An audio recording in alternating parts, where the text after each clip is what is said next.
చాలా మంది పేషెంట్స్ కొత్తగా పెళ్ళైన తర్వాత ఒక 6 మంత్స్ 1 ఇయర్ వరకు ట్రై చేసి మేడం మాకు పిల్లలు అవ్వట్లేదు, మేము ఎప్పుడు కలవాలి, అసలు ఎవ్రీడే కలుస్తున్నా కూడా అవ్వట్లేదు, అయితే వారంలో ఎన్నిసార్లు కలవాలి, ఇలాంటి క్వశ్చన్స్ చాలా అడుగుతుంటారు. స్పర్మ్స్ అనేవి భార్య భర్తలు కలిసిన తర్వాత వాళ్ళ శుక్రనాలు అనేవి లోపలికి వెళ్ళిన తర్వాత 2 to 3 days వరకు యాక్టివ్ ఉంటాయి. అంటే 48 to 72 hours వరకు యాక్టివ్గా ఉంటాయి.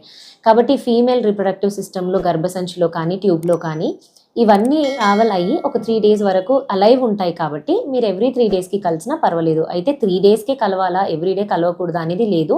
కంపల్సరీగా వారంలో ఒక 2 to 3 times కలిసేటట్టుగా చూసుకోండి. అప్పుడు ఒక 72 hours వరకు కవర్ అయ్యే ఛాన్స్ ఉంటుంది. ఏ పొజిషన్లో కలవాలి అని అడుగుతారు. అయితే భార్యాభర్తలు ఏ పొజిషన్లో కంఫర్టబుల్గా ఉండి వాళ్ళు ఏ విధంగా కలుస్తారు అనేది వాళ్ళపైన ఆధారపడి ఉంటుంది. అంతేకాని సైంటిఫిక్ పరంగా ఈ పొజిషన్లోనే కలవాలి అనేది ఏమీ లేదు. ఇలా స్పర్మ్స్ అనేవి యాక్టివ్గా ఉంటే ఏ పొజిషన్ అయినా కూడా అవి వెళ్ళి అండానికి అతుక్కొని ప్రెగ్నెన్సీ వచ్చే ఛాన్స్ ఎక్కువ ఉంటుంది.